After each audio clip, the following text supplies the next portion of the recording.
listen to this video. Make sure you listen to this video. Comment and share this video.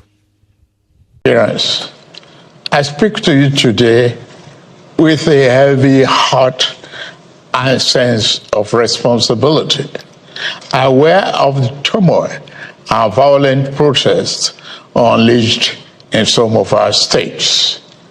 Notably, among the protesters were young Nigerians who desired a better and more progressive country where their dreams, hope, and personal aspiration will be fulfilled. I am especially pained by the loss of lives in Borno, Jigawa, Kano, Kaduna, and other states, the destruction of facilities in some states, and the wanton looting of supermarkets and shops, contrary to the promise of protest organizers that the protest will be peaceful across the country. The destruction of properties set us back as a nation, as scarce resources will be again used to restore them. I commiserate with the families and relations of those who have died in the protest. We must stop further bloodshed, violence, and destruction. As the president of this country, I must ensure public order in line with the constitutional oath to protect the lives and property of every citizen. Our government will not stand idly by and allow a few with a clear political agenda to tear this nation apart. Under the circumstances, I hereby enjoin protesters and the organizers to suspend any further protest and create room for dialogue, which I have always acceded to at the slightest opportunity. Nigeria requires all hands on deck and need us all, regardless of age, party, tribe, religion, or other divides, to work together, reshaping our destiny as a nation. To those who have taken undue advantage of this situation to threaten any section of this country, be warned. The law will catch up with you. There is no place for ethnic bigotry or such threats in the Nigeria we seek to build. Our democracy progresses when the constitutional rights of every Nigerian are respected and protected. Our law enforcement agencies should continue to ensure full protection of life and properties of innocent citizens in a responsible manner. My vision for our country is one of a just and prosperous nation where each person may enjoy the peace, freedom, and meaningful livelihood that only democratic good governance can provide. One that is open, transparent, and accountable to the Nigerian people. For decades, our economy has remained anemic and taken a dip because of many misalignments that have stunted our growth. Just over a year ago, our dear country, Nigeria, reached a point where we couldn't afford to continue the use of temporary solutions to solve long-term problems for the sake of now and our unborn generations. I therefore took the painful yet necessary decision to remove first subsidy and abolish multiple foreign exchange system, which had constituted a noose around the economic jugular of our nation and impede our economic development and progress. These actions block the greedy and the profit that smugglers and rent seekers made. They also blocked the undue subsidy we had extended to our neighboring countries to the detriment of our people, rendering our economy prostrate. These decisions are made were necessary if we must reverse the decades of economic mismanagement that didn't serve us well. Yes, I agree, the buck stops on my table, but I can assure you that I am focused fully on delivering the governance to the people, good governance for that matter. In the past 14 months, our government has made significant strides in rebuilding the foundation of our economy to carry us into a future of plenty and abundance. On the physical side, aggregate government revenue has more than doubled, hitting over 9.1 trillion naira in the first half of 2024, compared to the first half of 2023, due to our efforts at blocking leakages, introducing automation, and mobilizing funds creatively without additional burden on the people. Productivity is gradually increasing in the non-oil sector, reaching new levels and taking advantage of the opportunities in our current economic ambience. My dear brothers and sisters, we have come this far, coming from a place where our country spent 97% of all our revenue on debt service. We have been able to reduce that to 68% in the last 13 months. We have also cleared legitimate outstanding foreign exchange obligations of about 5 billion without any adverse impact on our programs.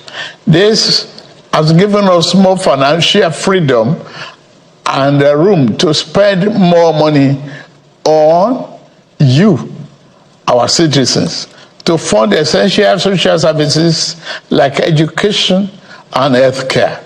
It has also led to our state and local government receiving highest allocation ever in our country's history from the federation account. We have also embarked on major infrastructure projects across the country.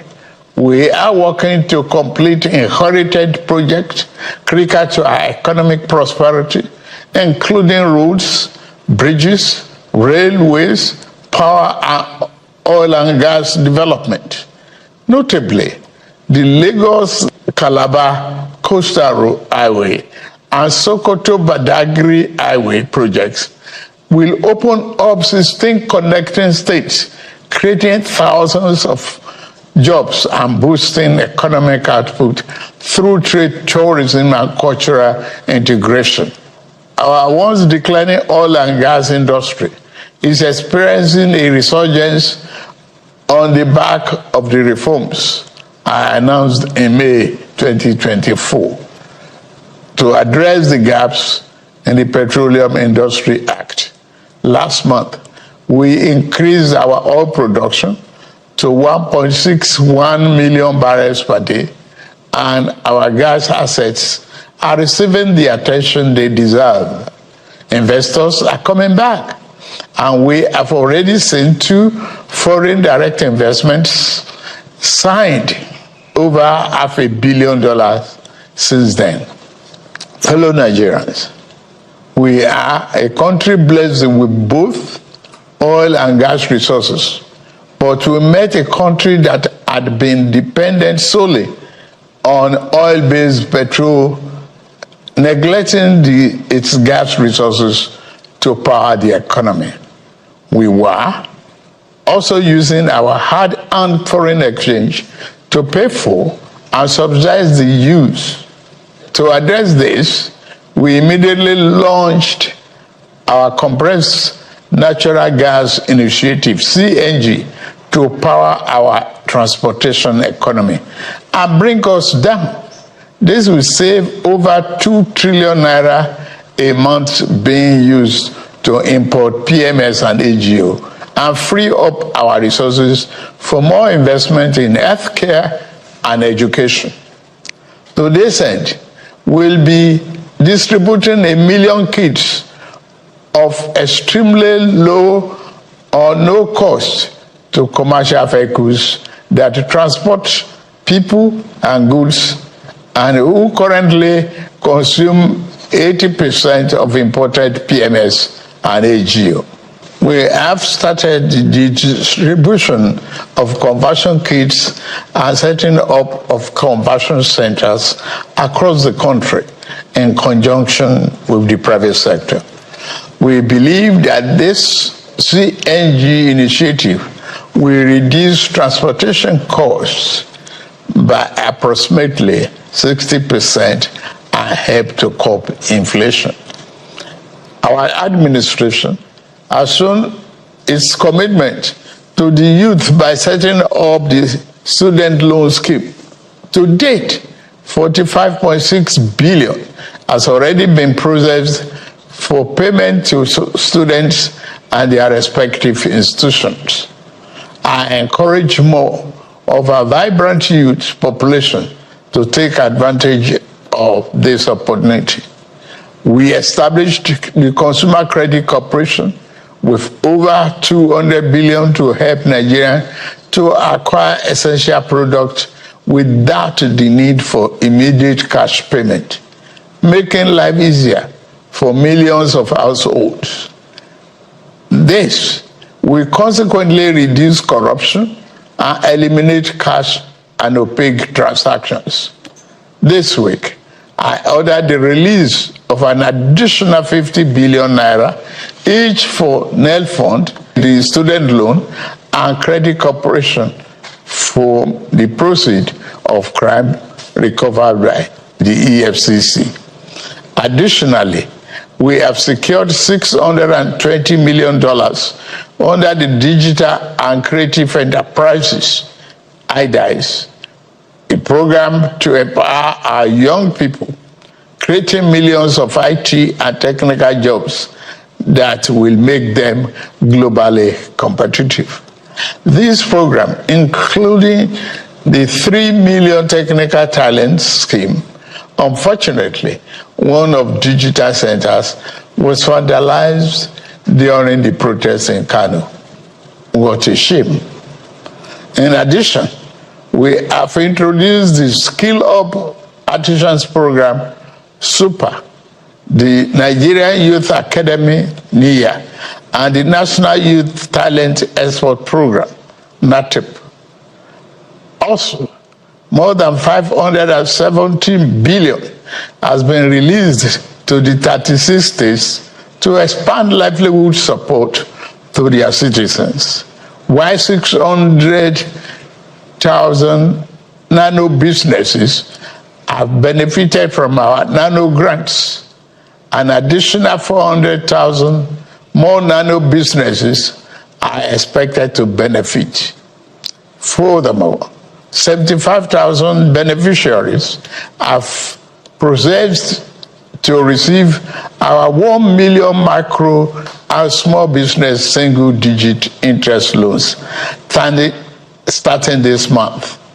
We have also built 10 MSME hubs within the past year, created 240,000 jobs through them, and 5 more hubs are in progress, which will be ready by October this year.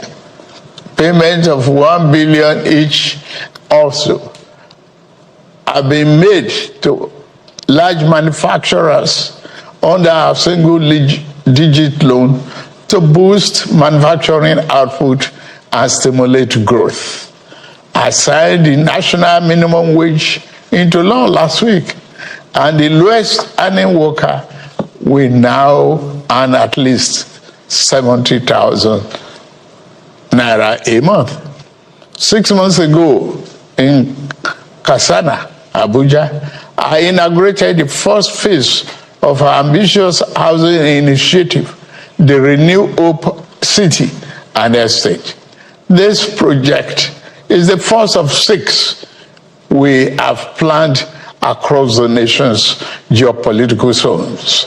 Each of these cities will include a minimum of 1,000 housing units, with Kasana itself set to deliver 3,212 units. In addition to this city project, we are also launching the Renew Hope Estate in every state, each comprising 500 housing units.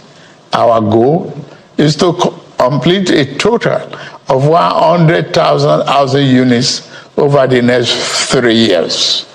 This initiative is not only about providing homes, but also about creating thousands of jobs across the nation, as well as stimulating economic growth.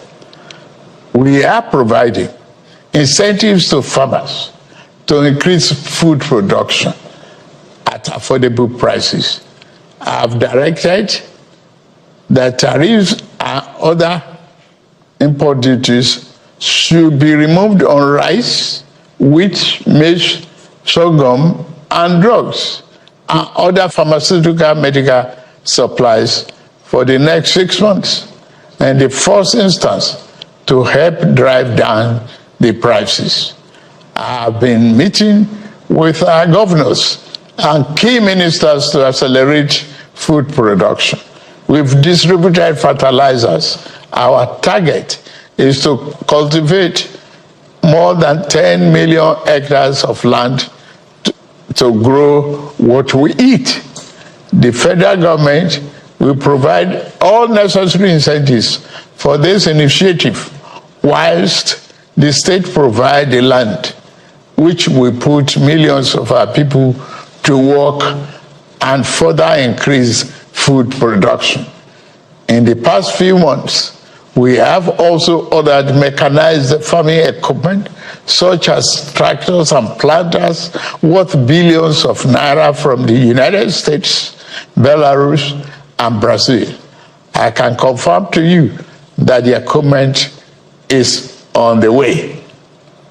My dear Nigerians, especially our youths, I have heard you loud and clear. I understand the pain and the frustration that drive these protests, and I want to assure you that our government is committed to listening and addressing the concerns of our citizens. But we must not let violence and destruction tear our nation apart. We must work together to build a brighter future where every Nigerian can live with dignity and prosperity. The task before us is a collective one, and I am leading the charge as your president. A lot of work has gone into stabilizing our economy, and I must stay focused on ensuring that the benefits reached every single Nigerian as we promised. My administration is working very hard to improve and expand our national infrastructure and create more opportunities for our young people. Let nobody misinform and miseducate you about your country or tell you that your government does not care about you. Although there have been many dashed hopes in the past, we are in a new era of renewed hope.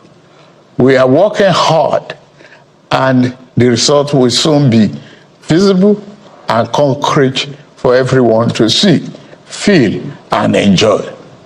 Let us work together to build a brighter future for ourselves and for generations to come.